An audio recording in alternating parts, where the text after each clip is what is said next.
2, 3, 4, 5, 6, 7, 8, 9, 10, 11, 12, 13, 14, 15, 16, 17. 18, 19, 20, 22. So now you can see here 22 students are standing. So let us say that the circumference what you have formed, that is equal to 22. Now let us see the diameter. Okay, count. 8, 2, 3, 4, So now you can see the circumference of a circle is 22 and the diameter is 7. So what we are dividing, the ratio of circumference of a circle to its diameter is called as pi. Now the value of pi always remains same. The value of pi always remains the same. Now the circumference is more. Even if the circumference is less. Now come nearer to each other. थोड़ा हाथ fold जो किया आपने नजदीक कर लो. फिर भी आप देख लो अभी 22. थोड़ा सर्कल की फॉर्म करो. सर्कल का शेप फॉर्म कीजिए आप लोग. सर्कल का शेप फॉर्म करो. तो आप देख सकते हो कि सर्कमफ्रेंस उतना ही है हमारा और वो डायमीटर कितना हो रहा है 7 ही होगा. यानी मेरा कहने का ये तात्पर्य है कि whenever you divide the circumference of a circle by its diameter you will get a fixed value. और उस फिक्स्ड वैल्यू को क्या बोलते हैं? पाई बोलते हैं. अक्सर आपको जब भी पूछा जाता है कि व्हाट इज पाई तो आप बोलते हो 22/7. वो बात सही नहीं है. Pi is not 22/7. Actually the pi is the ratio of circumference of a circle to its diameter. Pi की वैल्यू हमेशा 3.14 आता है जो 22/7 के बराबर है. मगर हम कन्वीनियंस के लिए उसको क्या बोलते हैं? 22/7 we take the value. Actually वो क्या है? वो रैशनल नंबर नहीं है. Today we will see what is value, what is pi. So to understand the value of pi, let us start from this girl. Start counting from you. 1, 2, 3, 4, 5, 6, 7, 8, 9, 10, 11, 12, 13, 14, 15, 16, 17, 18, 19, 20, 21, 22. So 22 girls are there and these 22 girls form the circumference of a circle. Okay. Now you can see here they are the diameters. You hold the hand there. Okay, you can hold her. Now you see here 22 circumference is there. Now diameter let us count. 1, 2, 3, 4, 5, 6, 7. 7. So 22 divided by 7 is what? Pi. It is a constant value. It is called as pi. Let us do one thing now. Let us decrease the circumference. Now come on, थोड़ा नजदीक आ जाइए आप लोग सब. देखते हैं फिर से वही होता है क्या.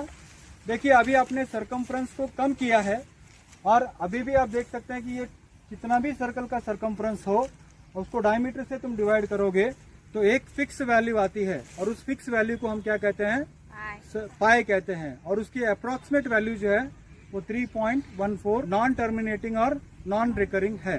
The circle which is in front of you. सभी सर्कल देख रहे हैं आपके. आप जो सर्कल फॉर्मेशन आपने किया है तो ये जो बीच में खड़ी है लड़की, व्हाट्स योर नेम? सौख्या is the centre of the circle. Okay. Now let us see what is the relation between the circumference of a circle and the radius. Now let us form the radius. Okay, you form the radius. Now radius of a circle, you can go on touching. You touch each point on the circumference. You see here the distance from the center of a circle to its circumference is always equal. So radius क्या होता है? Centre of a circle से लेकर circumference तक का जो distance होता है उसको हम क्या बोलते हैं? रेडियस. और एक सर्कल के अंदर बहुत सारे रेडियस बन सकते हैं मगर हर रेडियस क्या होगा? All the radius of a circle will B equal.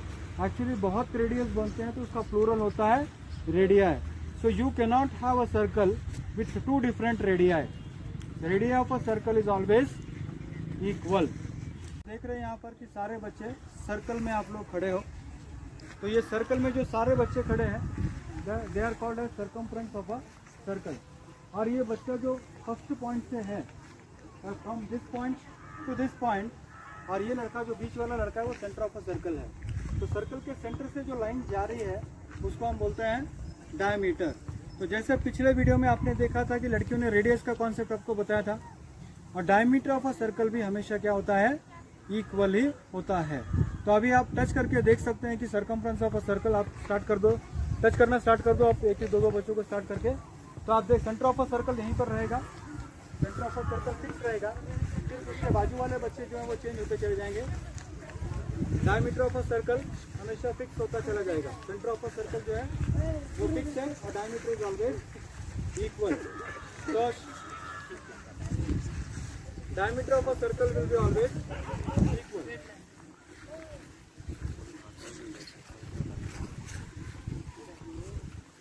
तो centre is fix but diameters are equal.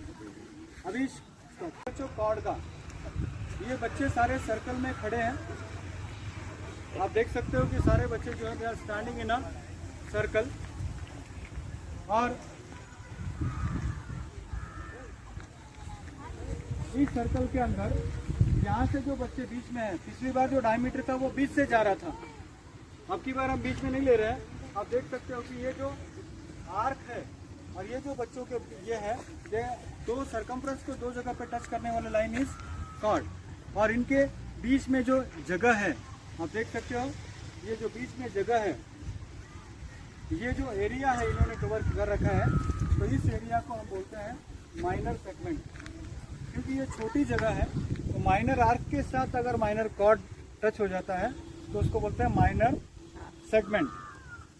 और अगर हम इस तरफ आ जाते हैं, अगर हम इस तरफ, if we come this side, come here, अब मैं कौन से सेगमेंट में खड़ा हूँ? मैं मेजर सेगमेंट में खड़ा हूँ। आप देख सकते हो कि मेजर और माइनर सेगमेंट को थोड़ा दिखा दो सबको। मेजर सेगमेंट क्या होता है? बड़ा होता है, नाम ही मेजर है। तो what is the segment? Bounded by the chord and circumference of a circle.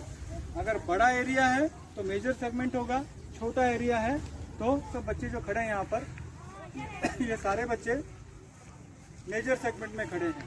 और पिछली बार ये सारे बच्चे माइनर सेगमेंट में खड़े थे। सो इस तरह से हम सर्कल का गेम जो है वो गेम के माध्यम से हम सर्कल भी सीख सकते हैं, सर्कल के कॉन्सेप्ट।